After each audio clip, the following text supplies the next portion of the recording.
है गुरु जी, शुक्राना गुरु जी, अनंतम शुक्राना हमारे गुरु जी महाराज का। ओम नमः शिवाय। शिव जी सदा सहाय।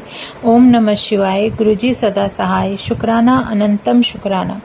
28th चैप्टर है वैद्यनाथेश्वर द्वारा रावण को वर प्रदान करना।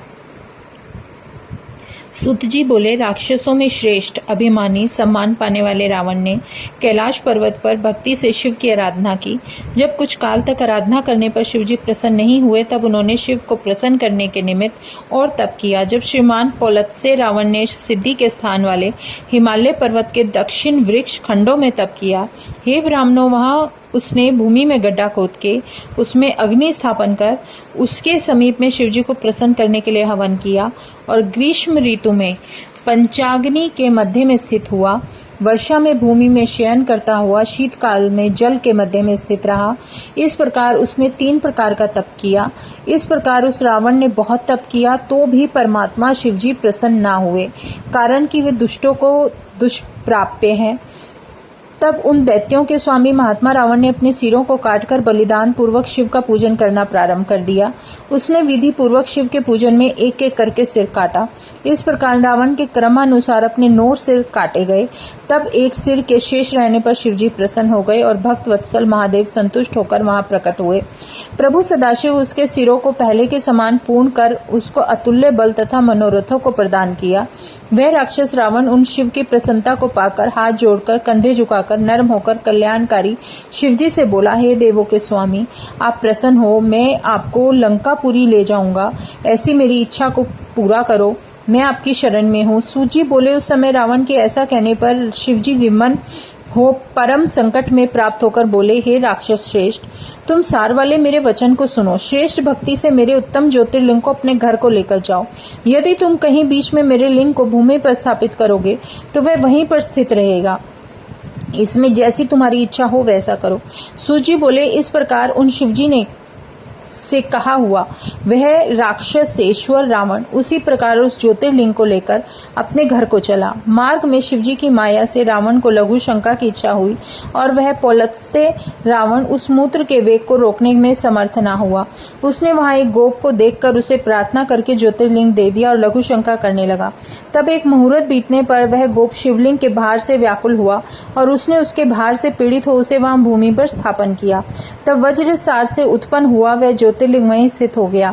वह दर्शन करने से सब पापों को दूर करने वाला, संपूर्ण कामना को पूर्ण करने वाला है।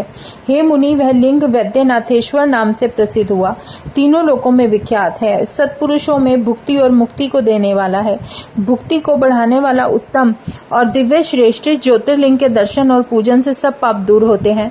सब लोगों के हित के अर्थ वैद्यनाथेश्वर लिंग के वहां स्थित हो जाने पर अति श्रेष्ठ वर पाकर रावण ने अपने घर जाकर सुखपूर्वक सब वृत्तांत अपनी स्त्री से कहा। यह सुनकर इंद्र आदि समस्त देवता तथा निर्मल बुद्धि वाले शिव भक्ति में स्थित हुए संपूर्ण मुनियों ने परस्पर सम्मति की। हे मुनि, उस समय ब्रह्मा विष्णु आदि सब देवता वहां आए और उन्होंने विशेष प्रीति से पूजा की। शिव को प्रत्यक्ष हुआ देखकर उन देवताओं ने प्रतिष्ठाकार वैद्यनाथ ऐसा कहकर नमस्कार स्तुति करके स्वर्ग को गमन किया। ऋषि बोले, हे सूजी, वहां वैद्यनाथ ज्योतिर्लिंग के स्थित होने पर तथा रावण के घर चले जाने पर क्या चरित्र हुआ वह भी विस्तार पूर्वक कहो। सूजी बोले, रावण ने अपने घर जाकर श्रेष्ठ वर पाने का वृत्तांत अपनी स्त्री से कहा और बहुत प्रसन्न हुआ। हे मुनियों, यह सारा कुछ वृत्तांत सुनकर इंद्र आदि देवता तथा मुनि दुखित होकर परस्पर आपस में कहने लगे। देवता आदि आपस में बोले, यह दुष्ट आत्मा, देवताओं का द्वेषी, खल, कुत्सित बुद्धि वाला रावण शिव से वरदान पाकर हमको अति दुख देगा। अब हम क्या करें, कहाँ जाएं, आगे कौन जाने क्या होगा। यह दुष्ट रावण प्रवीणता को प्राप्त होकर हमारे निमित्त क्या क्या नहीं करेगा। इस प्रकार दुख से आतुर हुए इंद्र आदि देवता तथा मुनियों ने व्याकुल हो नारद जी को बुलाकर यह पूछा। देवता बोले, हे मुनिश्रेष्ठ, हे देवर्षि, तुम सब काम करने में समर्थ हो, देवताओं के दुख नाश करने से अथ कोई उपाय करो। यह महादुष्ट रावण आगे से क्या क्या न करेगा, हम सब दुख से पीड़ित हैं, अब यहाँ से कहाँ जाएं। नारद जी बोले, हे देवताओं, दुख को त्यागो, मैं जाता हूँ, शिव जी की कृपा से युक्ति करके देवताओं के कार्य को करूंगा। सूत जी बोले, ऐसा कहकर वह देवर्षि नारद जी रावण के स्थान को गए। वहां संपूर्ण सत्कार को प्राप्त हो रावण से प्रीति पूर्वक बोले।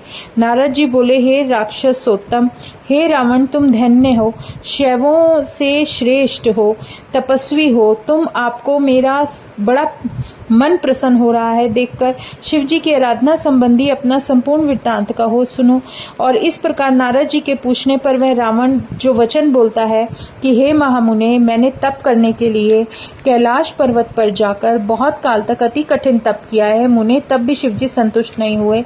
तो वहां से लौटकर मैंने वृक्ष खंड में आकर फिर तप किया। ग्रीष्म ऋतु में पंचाग्नि में तपा, वर्षा में भूमि में सोया, शीतकाल में जल के मध्य में स्थित रहा।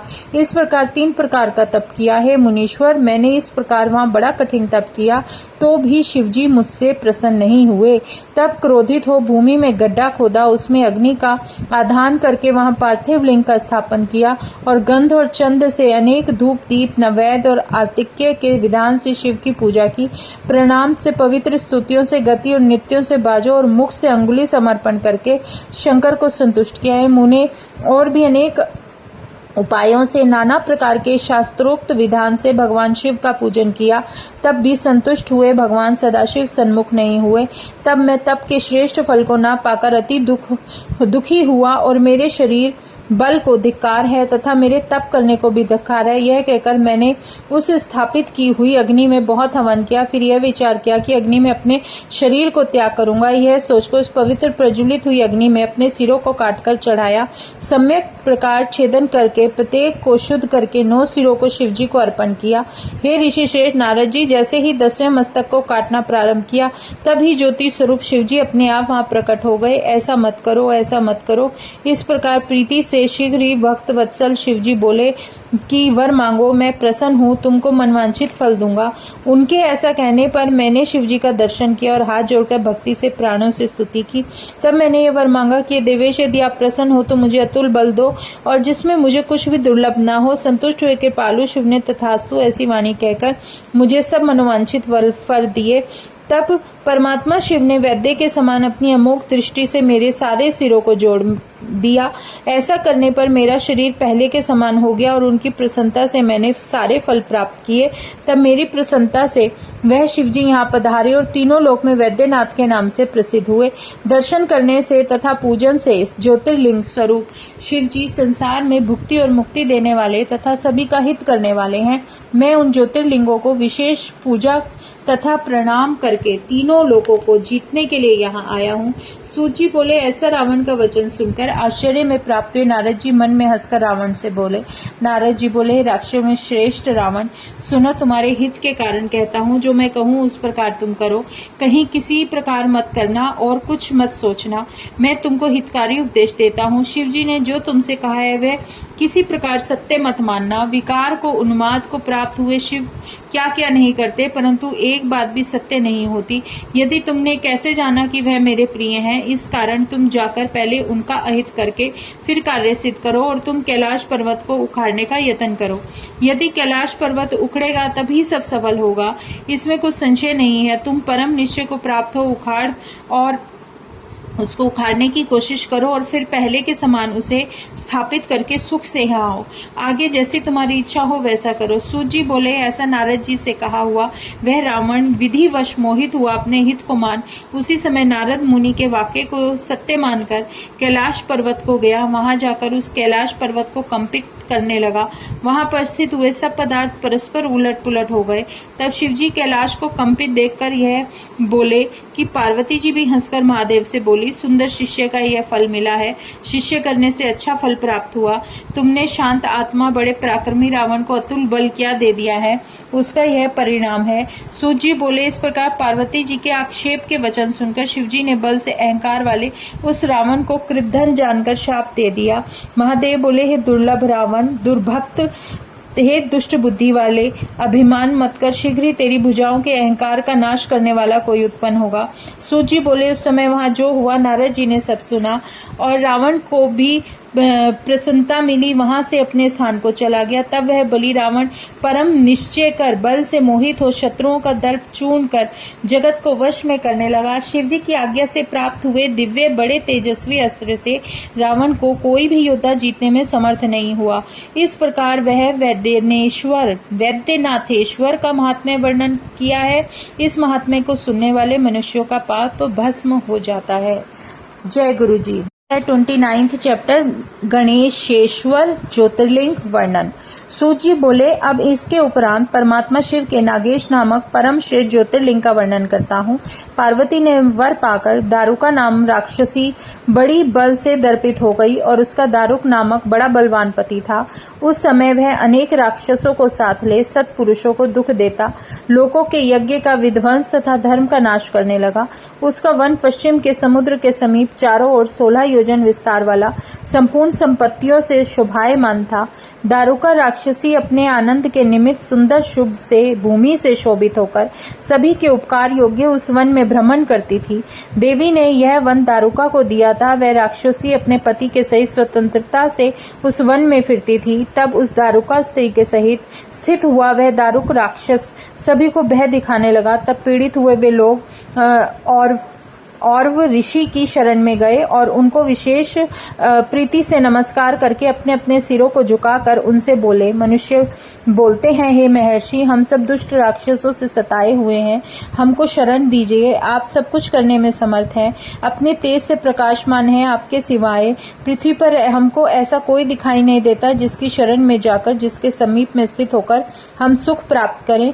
तुमको देख कर सब राक्षस दूर से ही भागते हैं। तुमसे सदा ही शिवजी का तेज अग्नि के समान प्रकाशित होता है। सूत जी बोले, उन संपूर्ण मनुष्यों ने इस प्रकार और वो ऋषि की प्रार्थना की। तब शरणागत वत्सल वह मुनि श्रेष्ठ विचार करते हुए उनकी रक्षा के अर्थ यह वचन बोले, यदि भूमि पर बलवान राक्षस प्राणियों को मारेंगे तो वे स्वयं ही मारे जाएंगे।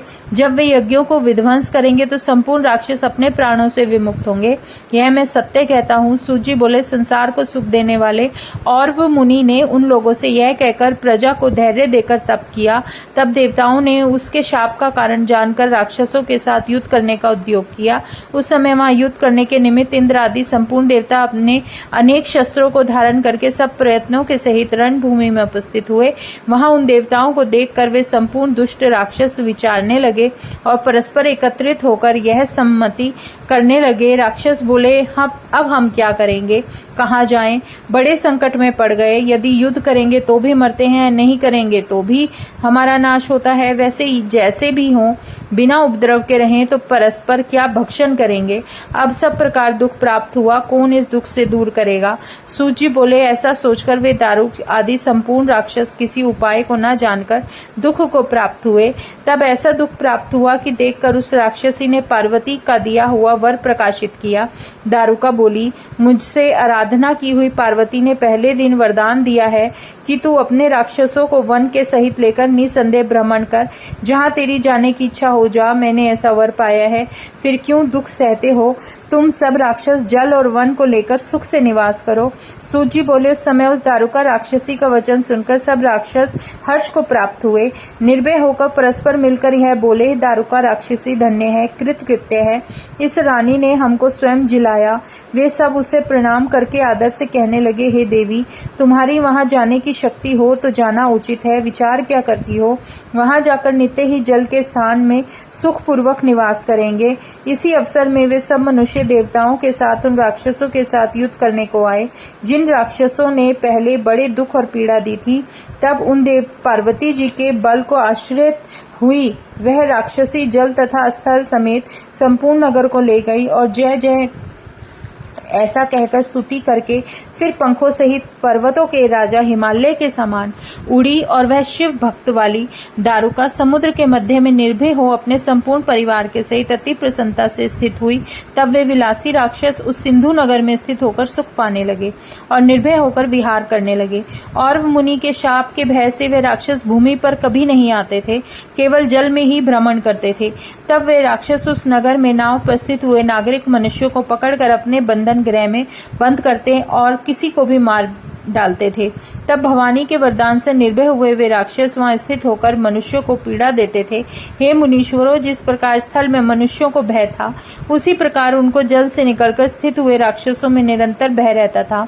किसी समय वह राक्षसी जल में स्थल में जाकर मनुष्यों को पीड़ा देने के निमित्त मार्ग को रोककर स्थित हुई। इसी अंतर में वहां सब और मनुष्यों से पूर्ण हुई अनेक शुभ नावें उधर आईं। उन भरी हुई नावों को देखकर दुष्ट राक्षस बड़े हर्ष को प्राप्त हुए और अति शीघ्र जाकर उसमें स्थित हुए मनुष्यों को वेग से पकड़ने लगे। तब उन सब मनुष्यों को पकड़कर महाबली उन राक्षसों ने अपने नगर में लाकर दृढ़ बंधनों से बांधकर कारागार में बंद किया। तब वैरियों से बंधे कारागार में पड़े बारंबार राक्षसों से डांटे हुए वे मनुष्य बड़े दुख को प्राप्त हुए। उसके मध्य में जो उनका स्वामी सुप्रिय नामक वाला एक वैश्य था, वह शिवजी का बड़ा भक्त श्रेष्ठ आचार वाला सज्जन शैव था। सब प्रकार शिव धर्म का पालन करता, भस्म रुद्राक्ष धारण करने वाला वह सुप्रिय वैश्य किसी समय भी शिवजी के पूजन के बिना नहीं रहता था। जब तक शिव की पूजा न हो तब तक वह भोजन नहीं करता था। इस कारण वह वैश्य वहां कारागार में भी शिव की पूजन करता था। वह कारागार में स्थित हो बहुतों को शिक्षा देता था। श्रेष्ठ ऋषियों, वह उन्हें शिव का मंत्र और पार्थिव पूजा सिखलाता था। तब वे सब बंधन में पड़े हुए मनुष्य अपनी कामना को पूर्ण करने वाली शिव पूजा को विधि पूर्वक करते थे। हे मुनीश्वरों, उनके स्वामी सुप्रिय ने वहां प्रत्यक्ष ही पार्थिव की विधि से शिवजी का पूजन किया। और जो मनुष्य अधिक विधान तथा स्मरण कीर्तिनाथ नहीं जानते थे, कोई भी कीर्तन नहीं जानते थे, वे वैश्वर्य हैं और वह मन में शिव का ध्यान करता हुआ वहां शिव का पूजन करता था। शास्त्रोक्त रूप वाले शिवजी भी प्रत्यक्ष होकर सब उपहार को ग्रहण करते थे। वह वैश्य भी स्वयं नहीं जानता कि शिवजी उपहार को ग्रहण करते हैं। हे मुनीश्वरों, इस प्रकार उस वैश्य को शिव पूजन करते करते विधन रहित 6 महीने बीत गए। और हे मुनि श्रेष्ठों, इसके आगे शिवजी का जो चरित्र हुआ वो सब सावधान होकर चित्त से सुनो। जय गुरु जी। शुक्राना गुरु जी। अब चतुर्थ कोटि शतरुद्र संहिता का 29वां अध्याय पूरा होता है। शुक्राना गुरु जी का अनंतम शुक्राना। ओम नमः शिवाय। शिवजी सदा सहाय। ओम नमः शिवाय। गुरु जी सदा सहाय। शुक्राना शुक्राना अनंतम शुक्राना।